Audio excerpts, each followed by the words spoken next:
You're listening to the RMPodcast, the official podcast of Red Moon Productions. Here are your hosts, Brandon Davidson, Keith Cheatham, and Sean Sebastian. Enjoy.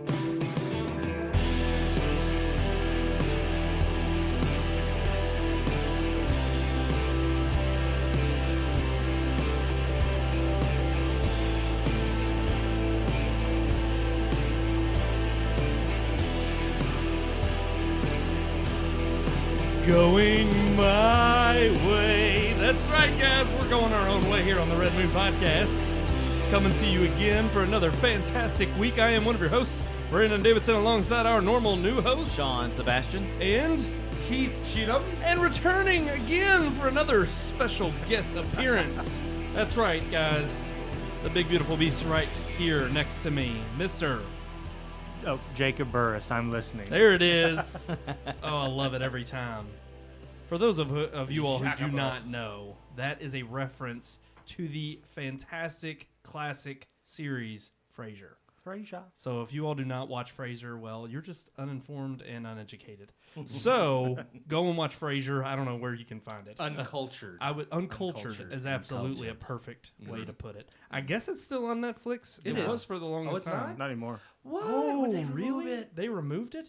It's been a while. It's been a while, Has but they it? did.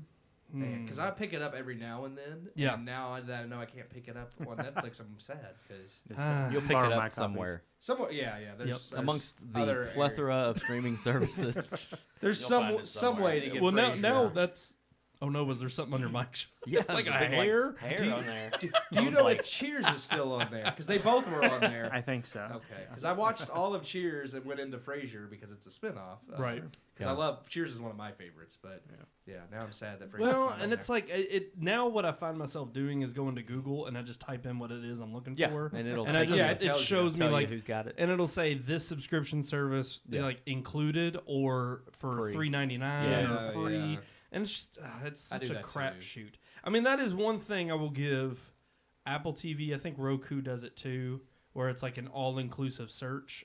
Yeah, you could Do they? Roku Yeah, does okay. do that because my sister does that. She just types in the search bar And then it automatically every shows service that's you. on, It is, it'll pop it is up, weird yeah. though. Like I've found, because I've had Amazon and I've had an old Apple TV, and the Roku seems to be the only one that doesn't push any certain content above. Like Apple pushes iTunes. Yep. Theirs are the first ones to pop Yeah. up, and Amazon, of course, tries Is to get pushing you theirs. to buy or rent theirs. Prime, yeah. Yeah, from Prime, and then it shows the others last. But Roku's pretty good about not being biased on who they send you to. So I guess like that. I guess they don't really have a Well, you can rent stuff through Roku. So Yeah. Well, they you can? could. Okay. So they Oh, could yeah. be like, "Hey, rent it from us," Yeah. but they Okay. don't. It does pop up because I've seen my sister. Maybe do their it. servers will be stressed. I don't know.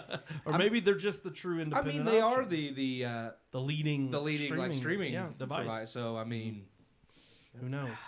It's a mystery, but there's a plethora of content and there's a plethora of ways to the get it leading now. streaming service that doesn't have HBO Max or Peacock because Oh they yeah, both Sean, you stink. were just arguing about that again before the show. I'm and very salty about. I want you not to having continue to HBO share Max. your grievances because it's. Well, I mean, it's just that there's all kinds of good things that seem to be slowly coming out onto HBO Max, like the freaking Justice League movie that everybody's wanting to Snyder see, Cut. the Snyder Cut, and I'm gonna have to watch it on my phone, streaming it to my TV, or I'm gonna have to watch it on my PlayStation through a clunky app on An there. American Pickle just launched on there. Yeah. It's got lots of. Yeah. And I mean, it actually has a couple of original series that are That pretty American acclaimed Pickle too, was actually the so. one that I was most interested in when I saw the trailer, and I Yeah. thought it was going to be a series. It's just a movie. It's a movie, Yeah. yeah. But I'm actually that It's was on- one it's- where it's I on was our like, Plex. Yeah. okay, I mean, I can go didn't see it somewhere else. I declined the screener because I can play HBO Max on my TV. Yeah. But Sean got the screener because he didn't want to have to watch it on his phone. So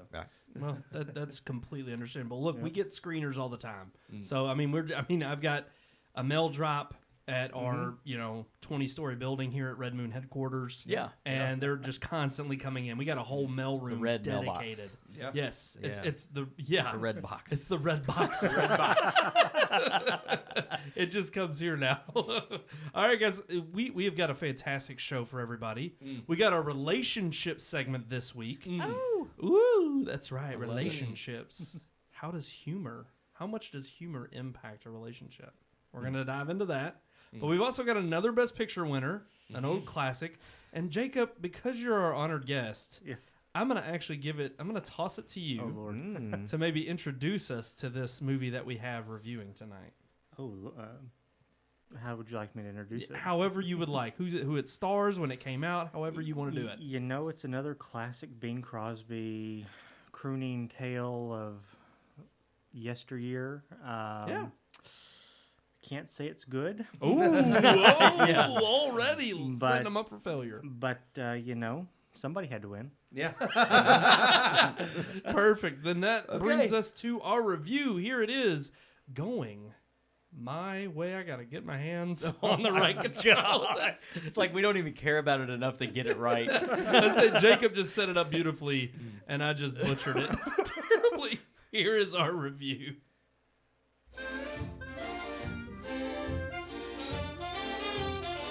The 17th Best Picture winner brings with it one of the most iconic entertainers of the era, Bing Crosby. While already famous by this point, Going My Way marks the film that would cement Crosby as a leading man who could draw audiences in to see a film. Directed by Leo McCrary, who had until this point only been known for popular comedies, Going My Way would see McCrary start exploring more religious themes. When Father Chuck O'Malley is transferred to St. Dominic's in New York from East St. Louis, the current priest, a more traditional and conservative man, Father Fitzgibbon, played by Barry Fitzgerald, immediately takes a disliking to him. O'Malley's more casual style and laid-back attitude is a cause for concern for Father Fitzgibbon and rubs many in the community the wrong way. Over the course of the film, how Father Fitzgibbon serves the community versus O'Malley's way of handling things is juxtaposed against each other, with O'Malley's ability to adapt to each unique situation and handle it in its own way, as opposed to Fitzgibbon's rigidity, proving to be a success. Unknown to Fitzgibbons, O'Malley has been sent by the bishop to take over St. Dominic's and get it back on track. As the film progresses and Fitzgibbons discovers his fate, a friendship between the two priests emerges, allowing O'Malley the chance to help St. Dominic's parish. Crosby as O'Malley is charming, witty, and talented, showcasing why Crosby's career would only continue to grow. With multiple songs centered around the plot, allowing Crosby to show off his pipes, Going My Way is a feel-good experience that shows what difference one can make in another's life when we are willing to allow everyone the chance at grace. Despite this very important message, however, Going My Way falters as a Best Picture winner.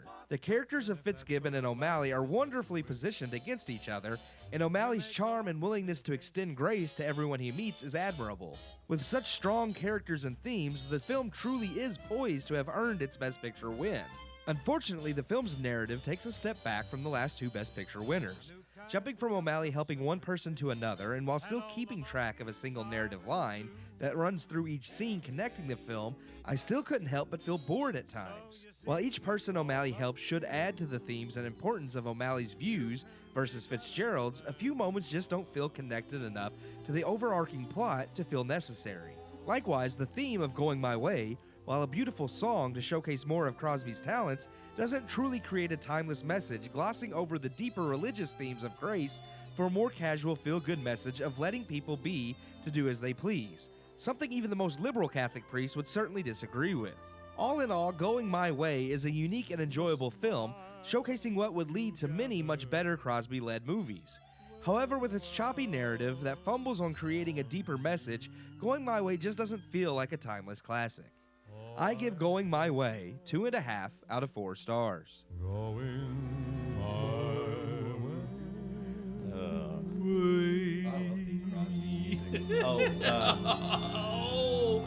Jacob is saying no. Jacob, It's your over. little girl said hi, Daddy. Hi. Love Marley.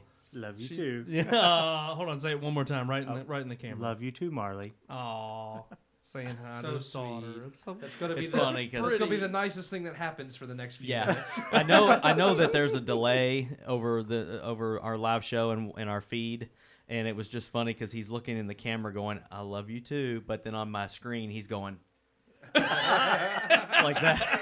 And I was like, it's like dang. that's not for you, Marley. Like vicious, vicious. Thankfully, they hear sound, so they Yeah. know, they know what you were referencing. But Yeah. no, Jacob, I think you kind of sum it up for all of us there with your thumbs down. But you started out like, I think we're all on the same page here about. Yeah. Yeah, I mean, I like how Keith said, this narrative that's jumping, because I didn't know, as I've said before, like when I've been on, I like pace. It has.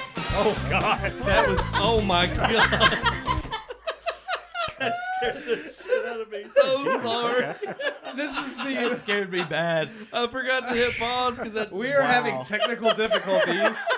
This movie was I give this episode 1 out of 4 no, stars that's- apparently already. apparently our opinion of this movie is They're so just poor. like, it's so bad. We're just moving on to headlines, okay? It's simple That gave me as a heart that. attack. Like, literally. I did Scared too. everybody. I'm listening to Jacob, who has this very nice Calming mellow voice. Yeah. Yeah. And then all of a sudden, and I was, Turn that back. anyways, Jacob. Sorry. No, it's all good. Please continue, Jake. So like, It won't happen again. no, so he says. Yeah, this like jumping narrative. I was like an hour in, and I'm like, okay, I don't, Where's the plot going? yeah, where's the plot? Yes. Like, Yeah. I don't know. Is it just a nice priest just doing his priestly things? Is Yep. it some sort of war movie that I don't know is going to happen yet?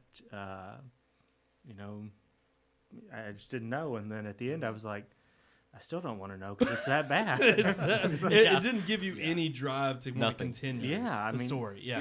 It ended nicely, but I'm Yeah. like, okay, that's feel good. Yeah. Pat on the back, go priest. And that's really all it was. Like for me, It was is a feel-good story. It was a feel good story that didn't Yeah. really have any depth. What I compared it to, like when I watched it, and I got the same feel as far as having like the austere, rigid, like always done it this way, can't change, and then the more well, if we, even though they don't touch on this, it's basically what it was the idea of if you extend grace to everybody, you can Yeah. help more people. True. Yeah. And they didn't really go into that theme. Instead, it was just that, well, go your own way, which could mean anything. And I mean, I know that's not exactly what they meant in the movie, but it's kind of a dangerous idea of that doesn't really mesh with Christianity or Catholicism. Right. Like, do Yeah. whatever Yeah. you want to do, which I know wasn't exactly his point, but it's Yeah. like I was gonna they say, never really clarified. I wanted to so- piggyback off that just because, and I agree with you. Yeah. I don't think it's necessarily a great message, but I only gave it a little bit of a knock for that, only because I was thinking at the time that this came out, and at the time the culture that was very much Americana at this point, the Catholic Church Was strong, and just yeah, churches yeah. in general were a very strong part of the culture. So I didn't think that message would get too frayed or carried away. Yeah, back but then, I did like what you said before we hit record on the show, which was you brought up another great movie. Well, that's what I was about to Yeah, tie go- into. yeah, go ahead, I yeah. was saying, like, what it reminded me of was Doubt with Meryl Streep and Yeah. Philip Seymour Oh, Hoffman. such a better because movie. you had Yeah. the austere, by the book, it has to be this way, and then you had the priest that was like, well, like again, if you extend grace to people, it doesn't have to be as rigid. Yeah. You know, you have to show them compassion to help them change their ways. And to me, that movie really, which of course it is a more modern film, but it still dove into like those themes. Whereas this movie, like even though it kind of played around them, was just it's at its very core was meant to be a feel good film. Yeah. And that's not necessarily bad, but I just felt like with the lacking narrative. Not having a clear direction, and then again not having strong themes either. I was just like, there's the only thing that you can really give the movie is Bing Crosby's performance and singing, yeah. which everybody already knows it's Bing Crosby. They know Yeah. he's talented. Yeah. Like every movie he's in, he does this. He sings and plays the Yeah. part. And in fact, a year later, Blue Skies comes out with him and Fred Astaire, which is a much better. I love that movie. If you ever heard the song "Putting on the Ritz," it comes from that movie. Oh, okay. And yeah, it's a really good movie, and it comes out a year after this, and it's just one of those things where it's like there's much better Bing Crosby movies. Yeah. yeah. But Sean, what about you? What thoughts did you have? I told you while we were listening to the review, like I really struggled to just give it 2 stars. My wife and I both sat down and watched this. It took us 2 nights to watch it because we got bored with it each night.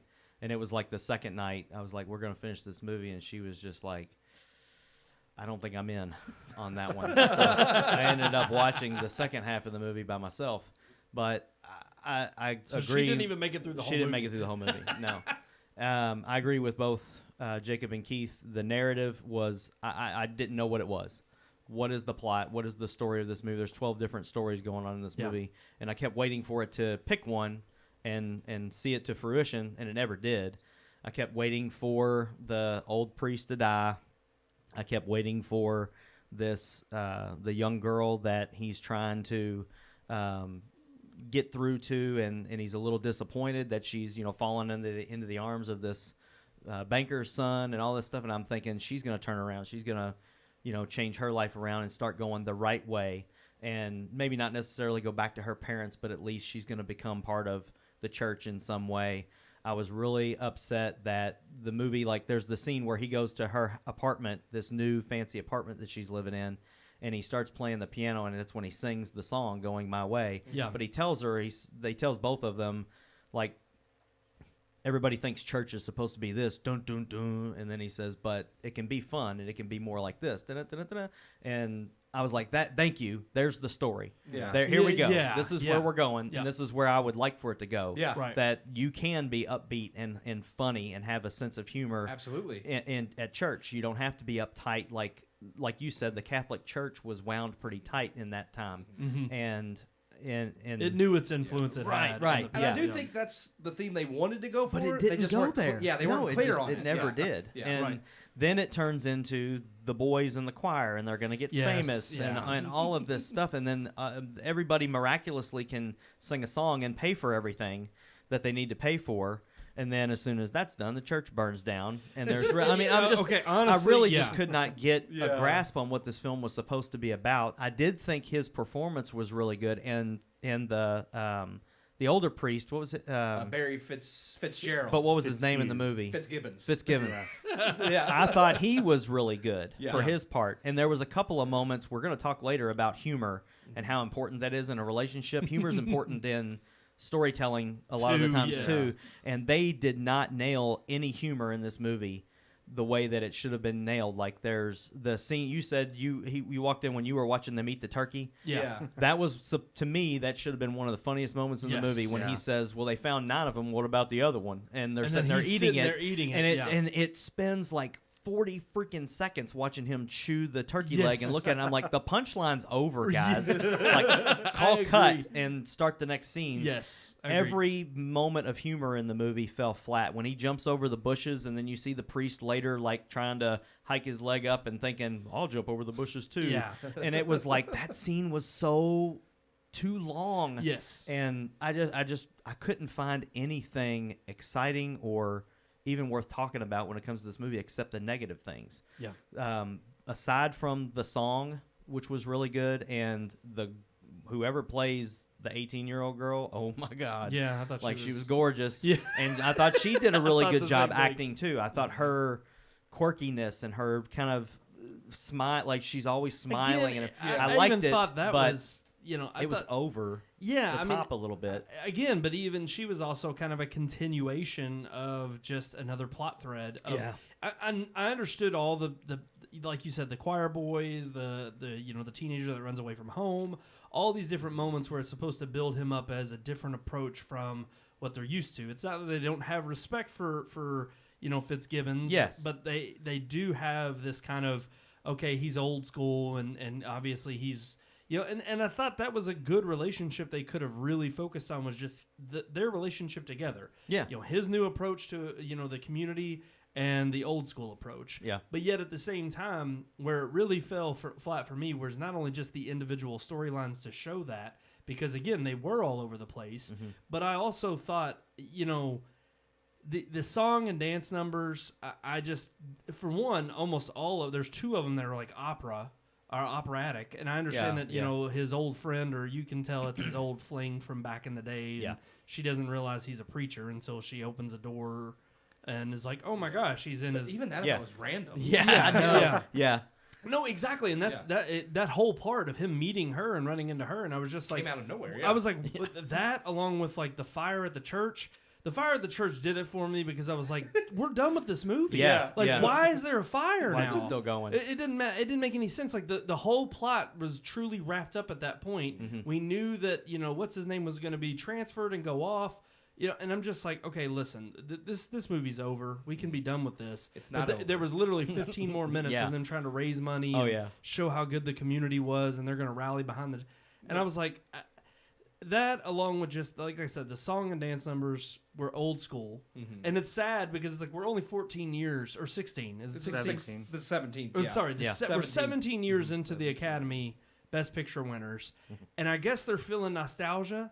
and they're thinking, oh, we got to go back to the old school, and we got to do, these song and dance numbers to attract people and get them to come. And I'm like, no, we had Broadway Melody. It was terrible. It was the second movie, and it's like I would have rather had seen them do something interesting with color than another song, number. Well, and it just, I don't know, that put it over the top for me, because I'm like, this is the year right after Casablanca. Yeah.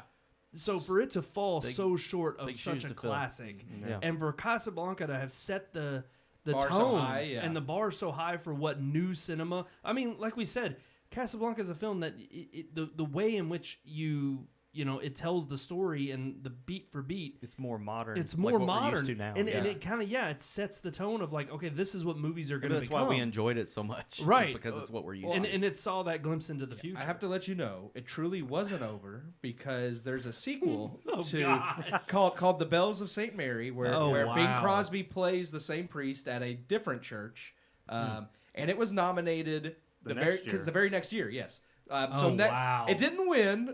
Next week we're reviewing The Lost Weekend, which was the winner, but The Lost Weekend was up against the sequel to this movie. So the sequel even like because it's the same director, same writer. I mean, he wrote and directed both movies. But they thought, hey, same guy, it's like we hear nowadays. It's like we got a hit on our hands. Let's do it again. The Bells of St. Mary is actually a little bit more known, and I think a little bit more critically praised than this one, even though it didn't win. Yeah, the only reason I know of The Bells of St. Mary, I think I've heard of this movie before, but The Bells of St. Mary I've always heard because comes out again around Christmas. Yes. Yeah. It has like a big Christmas pageant scene or something in it. Oh, okay. So that you'll catch it in December if you want. And if you want to watch that. After that, he gets called by the bishop to go to another church, save another church. Yeah, I mean, truthfully, I think we can keep this going. Yeah. I'd like to see a modern day retelling, and now we see Bing Crosby's character old. And he's the old school guy. There we go. There we go. And now there's a new one. I'm telling you, Broadway. Broadway. Let's do a musical. He's dead. Yeah, Bing's dead. He's dead. No. I'm saying his character. Bing's CGI. character. Bing Crosby. Yeah. We can bring him back. We don't need someone else to play. Well, why not? They can't match Bing Crosby. How about this? You do it with You Pharrell can't- Williams. They can't do. No, yeah, I want to see Pharrell Williams Michael W. croon. Smith. Yeah. I want to. Actually, it wouldn't be as good, but I could see Michael W. Smith trying to croon like Bing Crosby. Oh, if they did- it'd be terrible, but I can see him trying. If they did a Pure Flix film of this, I would love it. Yeah. But But the sad thing is, this is a movie that could very easily be remade. Oh, yeah. Like No, it's easily. not a timeless classic. I mean, not Doubt at all. already has like. I mean, I know it's not the It's a same more story, serious- but yeah, I yeah. mean, again, you have that very straight laced, and then the more liberal idea, and then it's interesting because I would agree. I think Doubt is such a better story, but even it's interesting because that thinking, 100 years from now, if somebody else is looking at Doubt and they think it's too in the now, in terms of the content that was going on culturally with the church, it's still better than. No, I know. I'm agreeing with you. I'm just saying there are certain things where it's like, I'm not saying it's a terrible.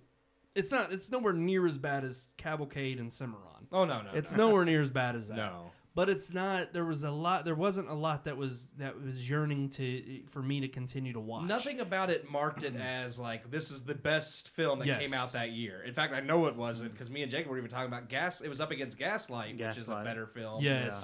Ingrid Bergman actually won the Oscar for that one. Yeah. Yeah. Much better. Much better. And Double Indemnity with Fred McMurray, Barbara Stanwyck. Which I haven't seen that one, but I have heard it's which good. interestingly, the 18-year-old in this movie is also a lead actress in that movie. Oh, I'll have to watch that. Okay. Yeah, I mean, That sounds interesting. I mean, Double Indemnity is like a classic 40s film noir, See, that sounds contrast, already black, more white, interesting. Yeah. And it is really good. I mean, I was looking because I always like to see who they're up against. Was it this? Yeah. Was it this one or was it this one? Yeah. And I would have picked either one over this. So I'm just wondering because like when I was on a couple weeks ago and then this week, the two that won this week and then 2 weeks ago. Oh gosh, I forget. it was Miss Miniver. Mrs. Miniver were both the highest grossing for the year. So I don't know if that was they had the biggest sales. Well, and I was going to say about that. We've Yeah. talked about how early on Yeah. that was kind of the trope. Was the more successful film was the most popular. It did win because of that. Yeah. But to Whereas be now fair, that's not the Mrs. case. Miniver and Casablanca were both good movies, though. Yeah. Oh, I mean, Mrs. Miniver wasn't as good as Casablanca, Yeah. but still, Yeah. like I can understand why they won. This one, I'm just like, there wasn't anything really in this that. Yeah, and I mean, based on Leo McCarey's credits, he did Duck Soup with the Marx Brothers, which is a classic 30s screwball. Yeah, It's he good. started off and was most famous for doing popular screwball comedies, Yeah. and then he went into this more like religious theme with religious movies such as this. Yeah. And he was popular for those too, but Yeah. but I mean, so far from what I've seen, it's like maybe he was popular for them, but this is not a good example. If they maybe they got better, I don't I was know. gonna say, it just has to be the time. Yeah. The sad thing is, I still think these, I guess, Christian-oriented films for back then are way better than what we get today. Okay, to be Just fair, saying, I would rather watch this again than God's Not Dead. Of course. Yeah. I'd rather watch Puke Drive than God's Not Dead. Just saying. That's funny. But Yeah. So the only other thing I can, I guess, add that's mildly interesting, far more interesting than the movie, is Leo McCarey was instrumental in getting Laurel and Hardy together. Ooh, I didn't know that. The two is a duo. No, that's awesome. That's probably a better lasting effect than this movie will ever have on Absolutely. my life. So. That's a Wow. good point. Okay. No, absolutely. That's pretty awesome. See? That's why him and his notebook come around. I'm telling you. Because he's I got was- all this. I was Exactly. more of an Abbott and Costello fan, but Laurel Yeah. and Hardy are great. Oh, yeah. Just saying, this is why. I mean, you don't get Tinseltown trivia the way it used to be, so Jacob's got to bring it on here, and he's doing it for Thank us. you, now. Jacob. You're Thank welcome. you so You're much. All right, guys. So that loud, abrupt noise you heard earlier was none other than our intro to our headline segment. Just a little early. I think now Yeah. is maybe the time Okay. to do it. So let's do that now.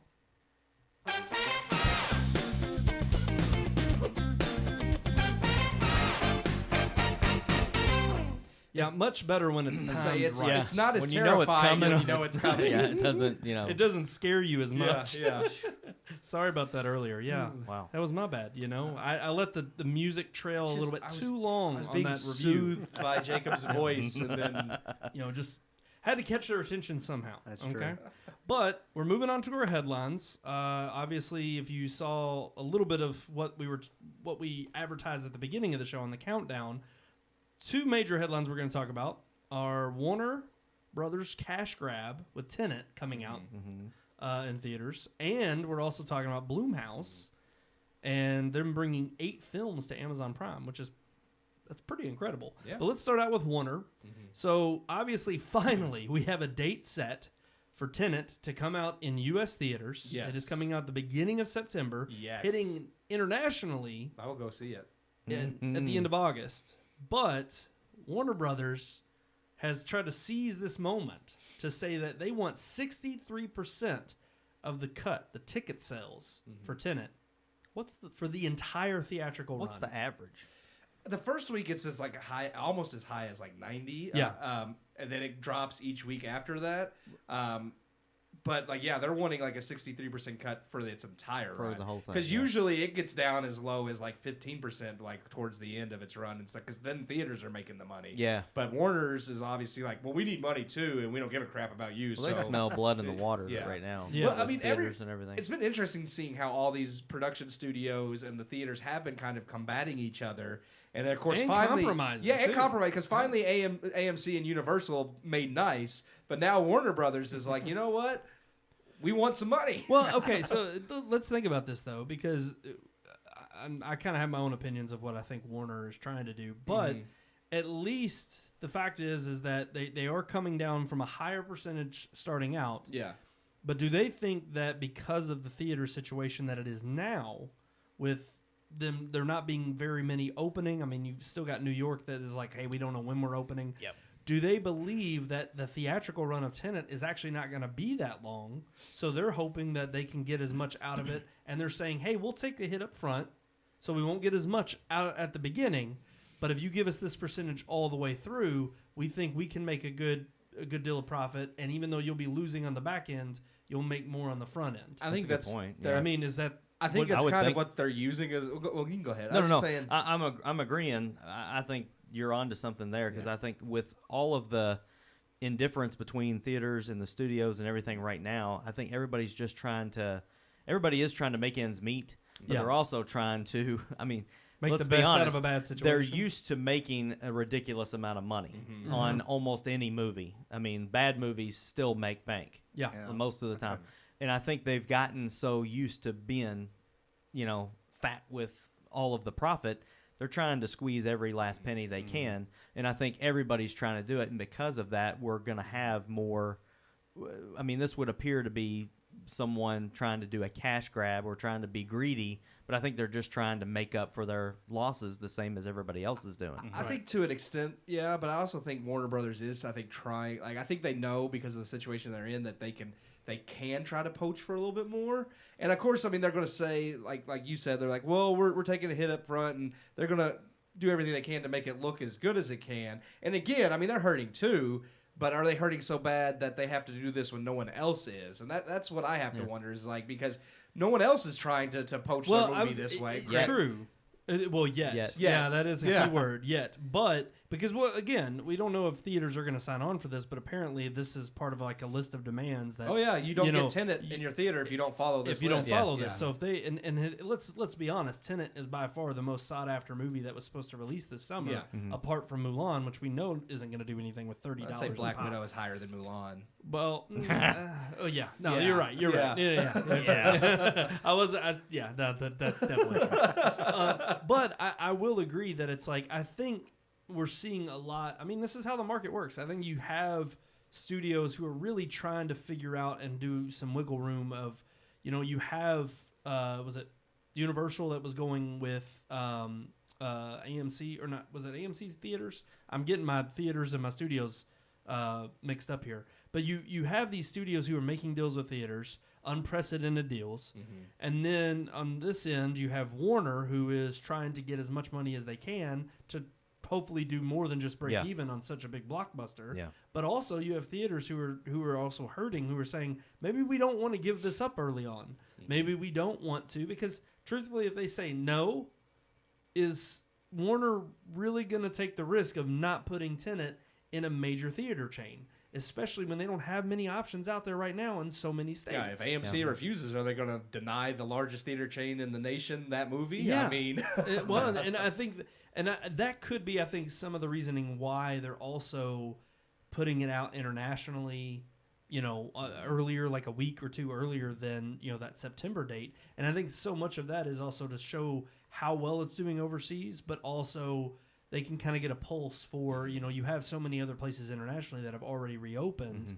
And, I mean, it's kind of one of those instances where you're like, if we can see how popular this movie's going to be, and then it comes out in America the next week, then maybe we'll know about what it is our gross is going to be. One thing I do like I will go to bat for Warner Brothers. One thing I do like that they're doing is, obviously, since you can't have these massive midnight premieres like they used to, they have stated that they're going to allow theaters, special screenings like before September 3rd when it releases, like you like if you your biggest with AMC they have IMAX, so your biggest theater you could show it once, one time on one night of whatever they choose or whatever, and I think it's 2 or 3 different screenings on separate nights that people can go to before it actually goes nationwide September 3rd. And that's kind of to make up for the fact that you can't do a midnight premiere. And I was like, that's kind of cool. If you can get to an early screening before everyone else. But outside of that, I'm just really wondering. And again, I understand if Warner Brothers is really hurting, they may have to do this. But I just have to wonder how bad are you hurting compared to these other studios? Yeah. See, so I think it's a long-term play to benefit them on the end.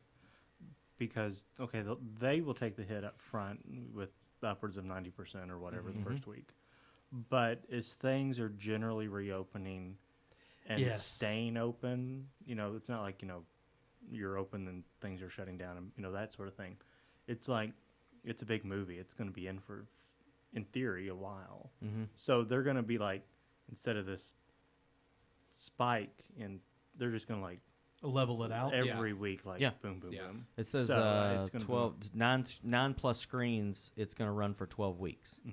That's a long time. Yeah, that is well, and 12 weeks is a long time, especially at 63%. Yeah. Well, and that I was going to say, and I think you're right, Jacob. I think you're leading on to something which is they're taking the risk, but they're hoping that only as the year continues, more and more theaters are going to open in other states that are going to get tenant in there, which is just going to give them even more profit. Plus, you look at the fact that it's like, yeah, we don't know, when New York or these other states are going to open, but also we do know what the slate of movies are going to be when they do. Yeah. And if there's not a huge slate of movies, but they're old reruns, then that could just extend Tenet's longevity if more and more people are looking for a reason to get out there and go see it. I also want to note that they also don't know, because this is coming out right when theaters are finally opening, they also don't know how many people are going to go to the theater straight away. Right. So if it's in theaters for 12 weeks or longer at 63%, they know, okay, people don't come back right away, but they come back when it's still in theaters and it's 4th or 5th week,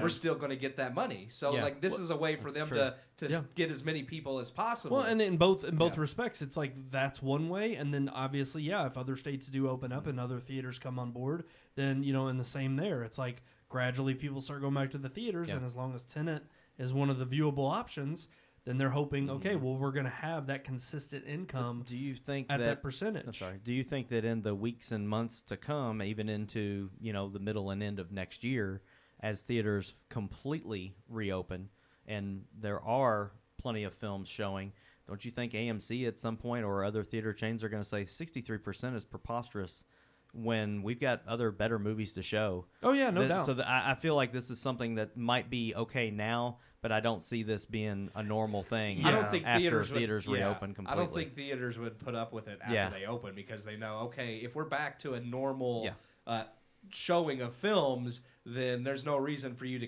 continue taking 63%. Right, and I think they're going to have more firepower at that point. They're going to have a new slate of movies, hopefully, most everybody's reopened by that point, the beginning of next year. We don't need Tenet. We have Jurassic World. But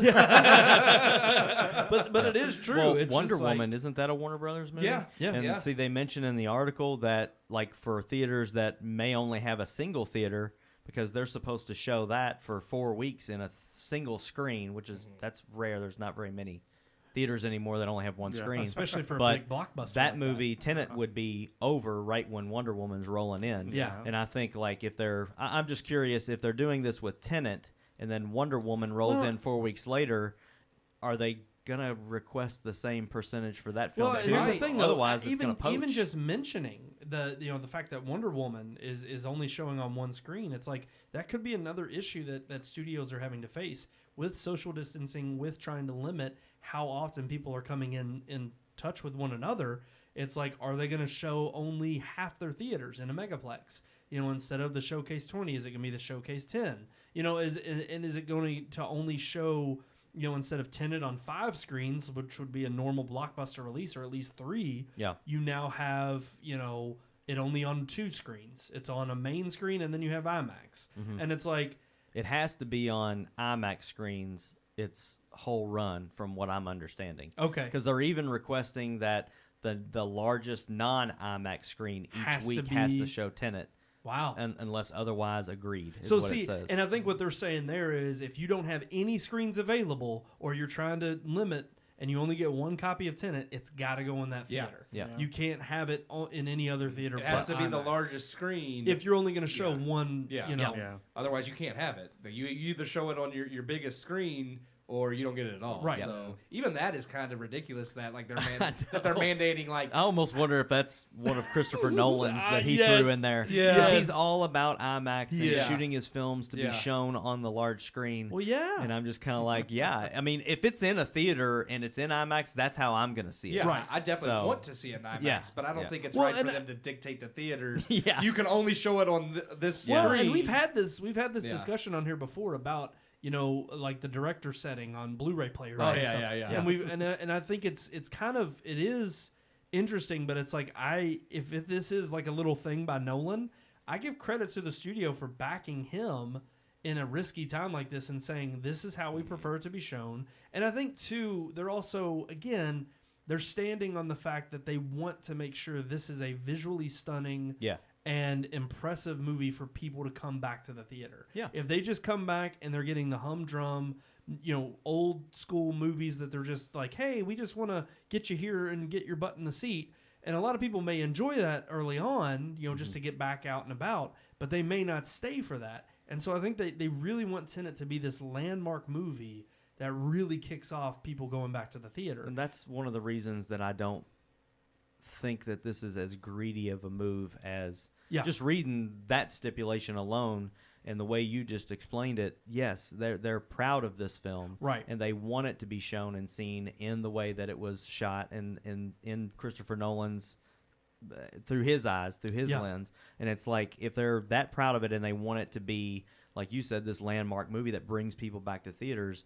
that's not greedy to me. That's just being proud of something that you've made. And I think it's smart financially because I think the hope is with that 63%, and if they show it in the best way possible, or they have, like you said, they're standing behind this film and they know Nolan's name is not someone that is, he is a household name after Batman. I just actually thought of this because I'm sitting here talking about how it's not greedy, but we do know that the larger the screen, the bigger the movie ticket price. Yeah. So if they are getting 63% of an IMAX ticket, they're making a lot more money. So maybe I'll take some of that back. So I just thought about that. They're like, you have to show it on your largest most screen, expensive screen, so we get more money. But then again, it's still a risk because it's like, who's going to pay that There's ticket price? There's not as many people that go to see IMAX as there are. So it's like if they don't go see it, then it's like you're losing out too on the amount of people who are saying, "Nah, it's too high." $20 ticket, they're getting $12, which is the price of a normal ticket. Yeah. So they're getting 100% of a regular ticket price.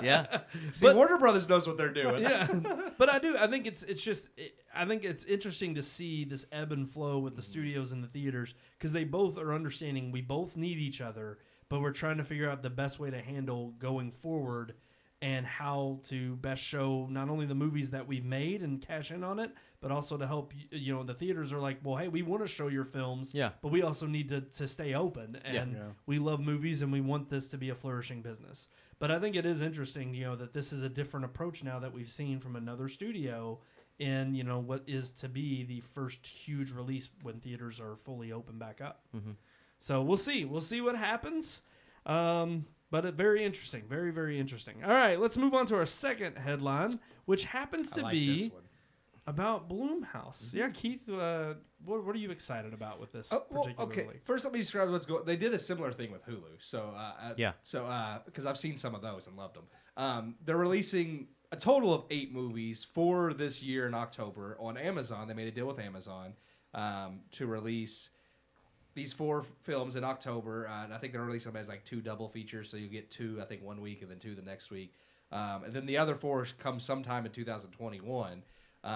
They're all horror movies, of course, because that's what Blumhouse typically produces.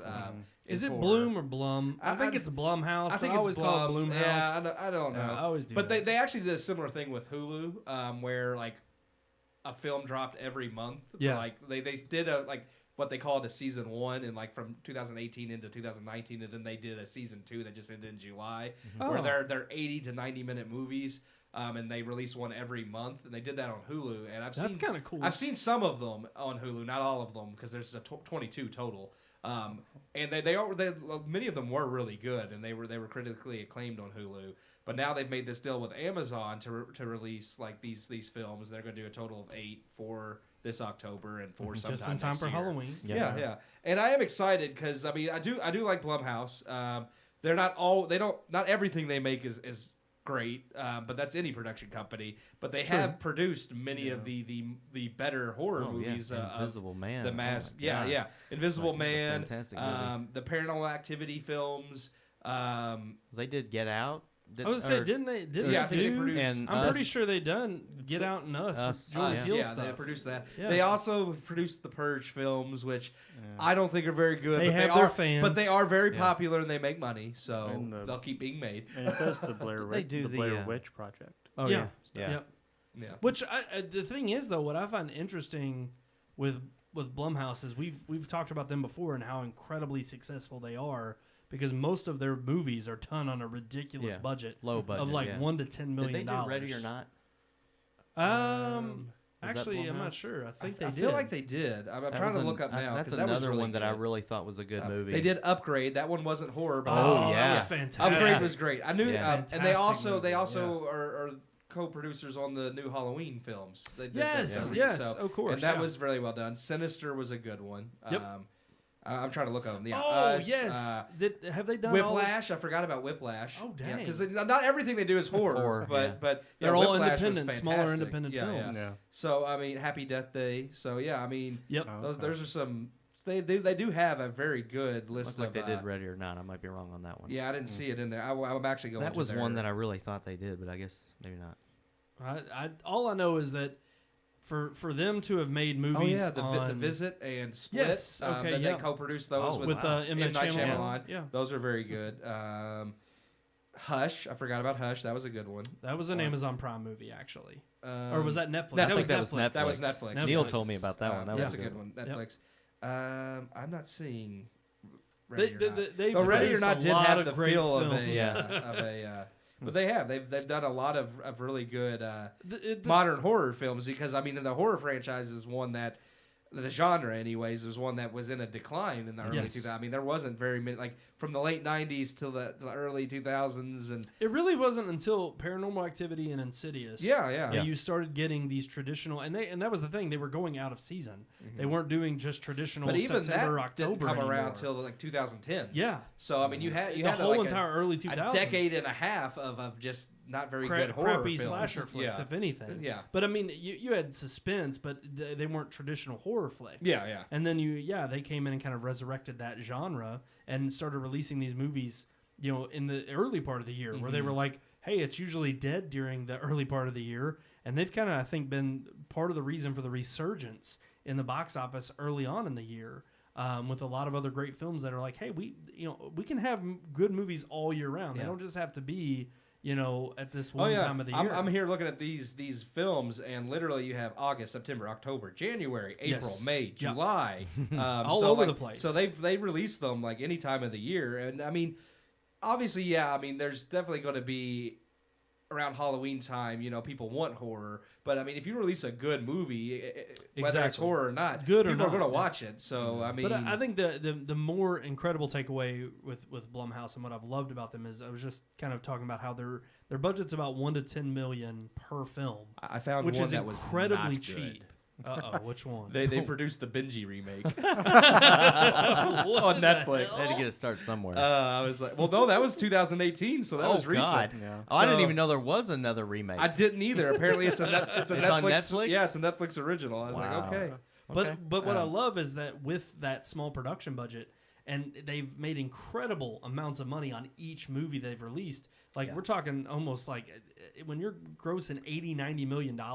From a $4 million from a movie. $4 million movie, that's incredible returns. Yeah. But what I've loved is that they've not gone away or gone astray from that. They've not taken their incredible success and said, well, now we're going to go produce Avengers. Yeah. It's like they've actually still are producing these smaller independent the films. low budget, and they know it's about quality, Substance. not about how much money you throw at it. I mean, look at Transformers. Those have like $500 million budgets almost, and they're terrible. So no, I agree, and I'm just very happy with the fact that they're partnering with Amazon and at least offering some hopefully good scares this coming October. And it just got me, it kind of got me excited because I was like, all right, this is something where if the theaters are shut down, if I can't go out and see that new Halloween Kills, this is another chance for me to see something. Check. It's called Into the Dark. Now every movie has its own name, but they're under the Into the Dark banner on Hulu. Okay, that makes sense. So because they're all the series, right? Yeah.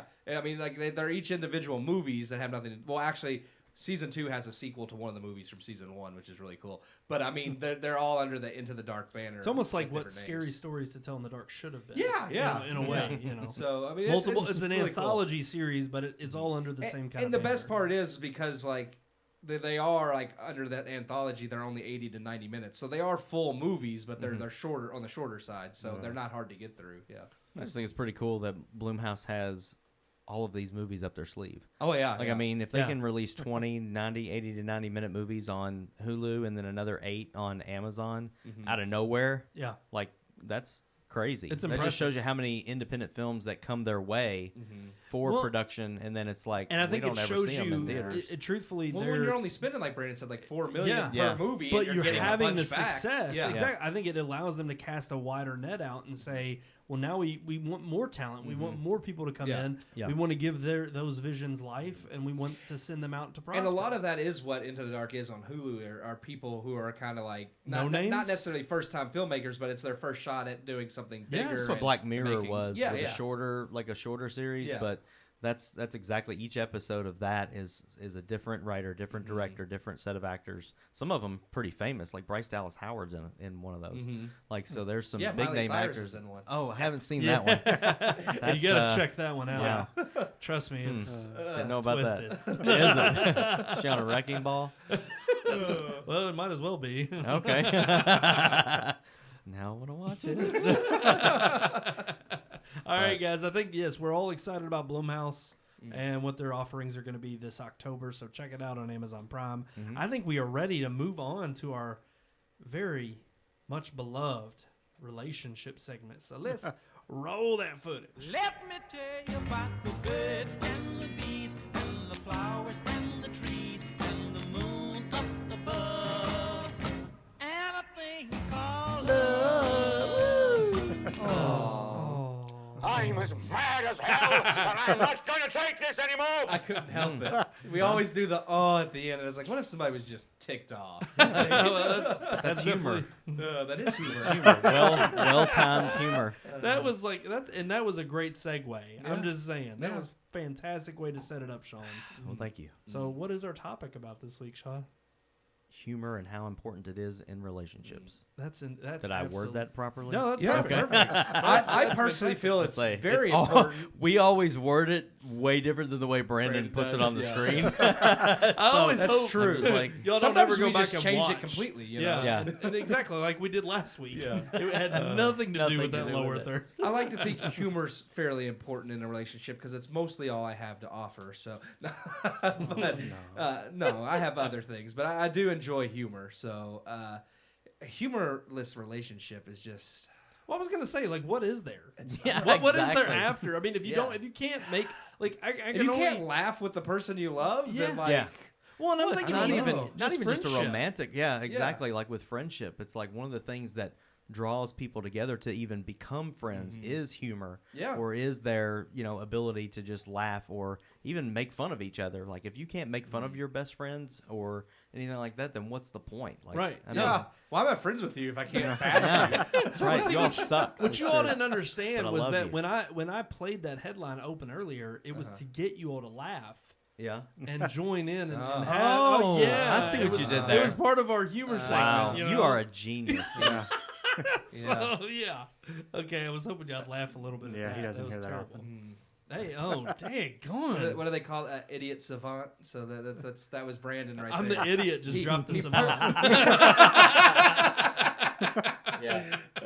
No, but it is. It's like I mean, yeah, friendship with your spouse. I mean, it is. It's kind of ridiculous to think. Like I was thinking about it, I was like, if you take away humor and it's like literally just drama all the time, or even if you just don't have any emotions and you're just mute, it's kind of like what is either you're going to be extremely sad and depressed or just stressed, and it's like you got to have some kind of way to lighten up the mood Yeah. to make sure that you don't, you can get through the dreary times. Yeah, I mean, like, I'm not a big, like, I guess the big humor moment, like the gut busting laughing. I mean, I enjoy those, don't get me wrong.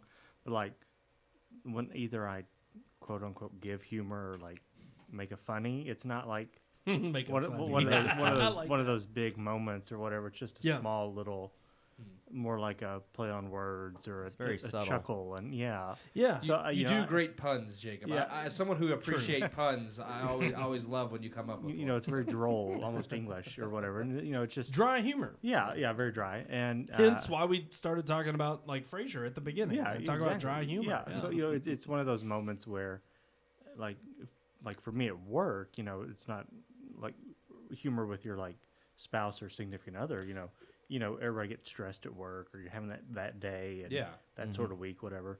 And me and the people I work with, we'll cut a joke or we'll say something, and it's like, goodness gracious, this day is just the pits. And then it's like, someone will say, well, like, well, why don't you just jump in the cliff and, end it right now? Yeah. It's like out of nowhere. Yeah. It's like, why don't you go play in traffic? Yeah. So we had that moment, and, kind of bring that person up or whatever. And then if I'm down, they bring me up, whatever. And it's just, you kind of make a funny. Or, well, and it helps the day go by quicker. Yeah, for I mean, sure. it helps the work day in general, which I'm glad you brought up even work, because I didn't think about it in terms of, it's like humor is kind of on a spectrum in the sense that it's like you only have the extent of certain jokes can go so far in certain places with certain people. Yeah. And so it's like when you're at work, it's like you kind of have to gauge like what group you're around and who you can tell certain things to and joke around with them about. And of course with your closest friends, or even like, with your spouse. It's like, I remember when Chip and Wendy first got married, and like there were some times where it was like I lived with them for a short while in my senior year of college, and they, and there were times where Chip would just be stone-faced about telling, saying something about an actor in a movie. And I knew he was kidding, and he was just dead wrong. And, Wendy was just like, that's not who that is. and Chip would just look at me, and she's like, she doesn't get it. Like, and it was just, it's funny, because it was like, even seeing them, go from, a couple to married to then almost kind of blending in their humor together. Like Wendy's kind of more just very direct. She's more like, okay, if you say it's a joke and you tell the punchline, then she's going to laugh. Whereas Chip, it is much more dry, sophisticated humor. But to see them both kind of blend together and become like their humor bleeds over into one another, but it still shows you how important it is to have that sense of humor, or otherwise it's like it's just so bleak. Yeah. And it's like, what else does it stand on? Yeah. I mean, that's like Melissa and I. She's very different, as you've noticed since high school. We are aware. Yeah. So, she's like the life of the party, the fun, outgoing, very direct. Yeah. I'm more standoffish in the back, like the pun, or the wordsmith or whatever type thing. Yep. And she's always been like this, like even in high school. She likes to like just agitate me and not to like make you mad, but just like, so true though. I know what you mean. Like, oh, I'm not touching you or whatever. And it's like, so I'm like, I just blow her off, and she finds it like fun. Hilarious. And then it just drives her even It's a more. challenge. Yeah. Yeah, she's got to try to drive you crazy. In the car we're driving, and she's like belting out some song. I definitely have no idea what it is, because I don't listen to that sort of stuff. I mean, And- honestly, it's a comedy in and of itself. Yeah. I'm just picturing you two. It's Yeah, so and great. she's just like, doing the jam in the car, and I'm like, these idiots beside us think you're crazy. Like, what are we doing here? That's And- half the fun. Yeah. Brandon used to fake fight in the car all the time, just so the people, we would get the greatest reactions from people. We had one guy pull up beside us when we were pretending to fight, and he was like, "Yeah, kick his ass!" And we're like, he's funny. He didn't realize that we're staging this whole thing. It was like about some burrito at Taco Bell. Man. So there's a video of you all on World Star somewhere. Probably. This sadly would have been before that, which back in 2008. I wish on MySpace. Yes. Zanga.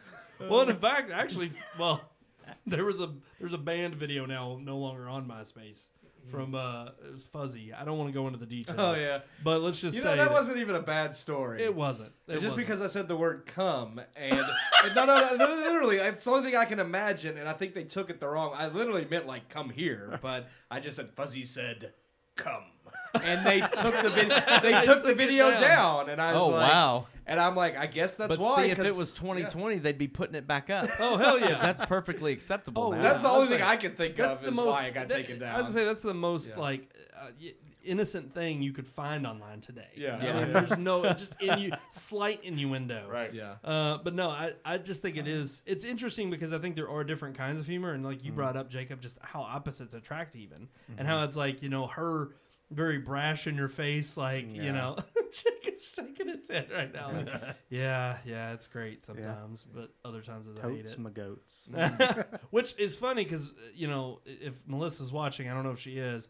I always she is. mistakenly What? referred to her. I didn't know it was always Toots. Oh, yeah. She went by Yeah. Toots, and I always thought it was Toots. I did too. And so for the When longest I time, saw thought her it was face, Toots her, not Burger. fa- it was MySpace. When I saw her MySpace name, I always thought it was Toots too. Until Toots. you told me that it was Toots, and I was like, Toots. "Good thing I never said that in front of her." Yeah, then. yeah. But I always said it in my head as Toots. Toots. Yeah. Well, I mean, So- because it's either way, Toots, and I Yeah. saw it, Yep. and my immediate thought wasn't just Toots. the it fact was that we're Toots. bringing up MySpace shows our age Yeah. really bad, and I never Well, thought that'd be the I case. think I probably know MySpace better than you all. Oh yeah, you were on. I mean, there. I know AOL. Ooh. Oh, I had AIM. I did have You AIM. had AIM? Oh yeah. I had AIM, and I Yeah, mean, yeah. we had I remember in the '90s getting the first computer, and that was BRB crazy. Yeah, after school and TTYL. dial up, man. LOL, the classic. Dial up was terrible. RFOL. You Roll on the on the floor, floor laughing. That's Yeah. right, yeah. You're trying to log onto the internet, and you just hear. The old 56K. Yeah, 56K 56K modem. modem. Parents trying to use the phone. Are you getting on the internet? No, it's then they I'll pick up wait. the Are phone you when using you're that on AOL it. disc Yeah. we got in the mail the other day? It's Put got that 1,000 free It's like- hours on it. I'm like, it's the internet. It's free everywhere. Why do they need a disc to tell me that? Put that on your Bell South account. So many good ones. I'm telling you. But that's the thing. Like, humor in general, I think, is absolutely a necessity for any relationship. I think if you don't have that connection, because that's the other thing. I've met people before where the humor just falls flat and you don't have the same type of humor. And that I think tends to, drag poorly on the relationship. It's going to dissolve if you don't get along or... Yeah, I mean, it's one of those things that I think crucial things about getting along. And if you don't have things in common, and humor, I think, is one of those, then it's just not going to work out. I think it's eventually just going to kind of, end up being, it's going to phase itself out, or it'll just be a really distant acquaintance. Yeah. But I absolutely think humor is by far a very, very important quality. And we would all agree, I guess?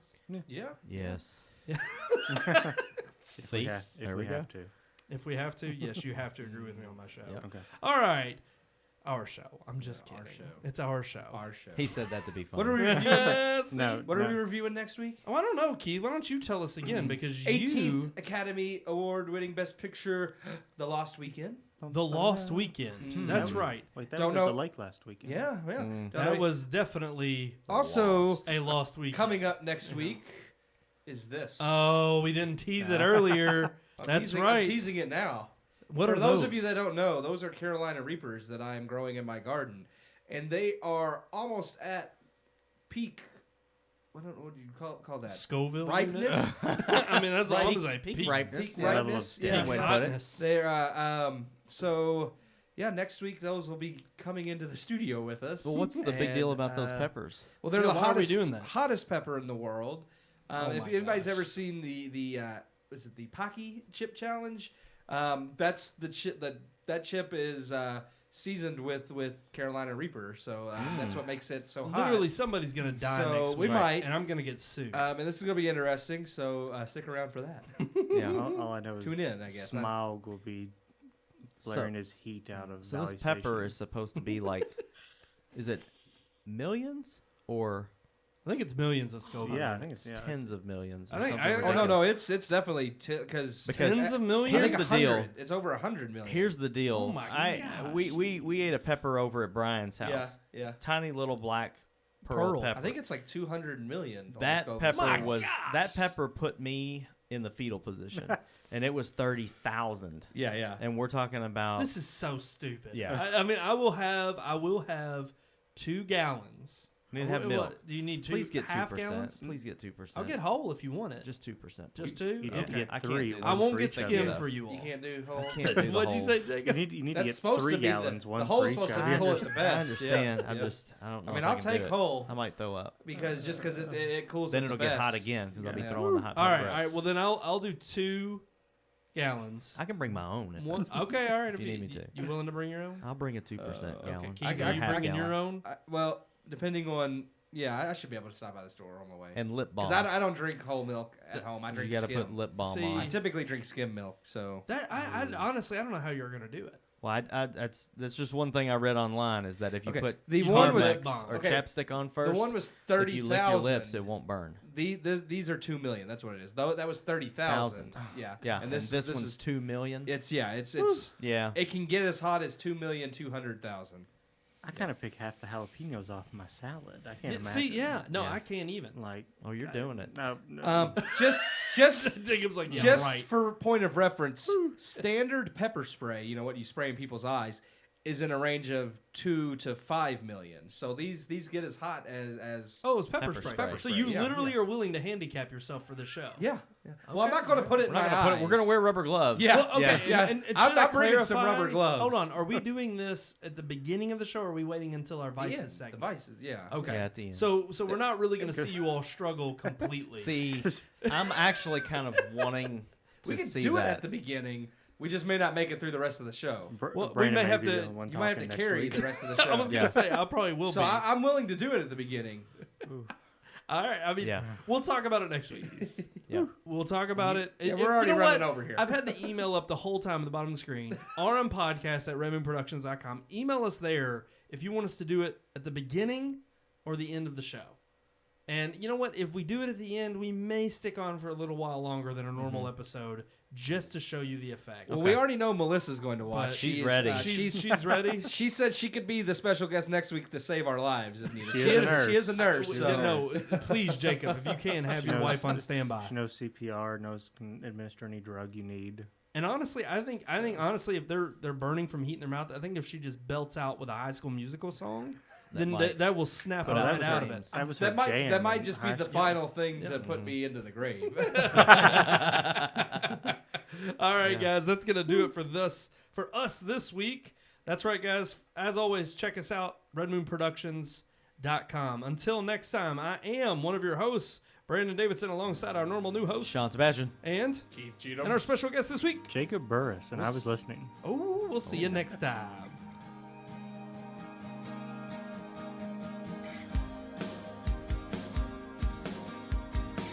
We hope you enjoyed this week's episode. For more reviews, previous podcast shows, and everything Red Moon, visit our website, redmoonproductions.com. You can also like us on Facebook or follow us on Twitter by searching for Red Moon Productions, LLC.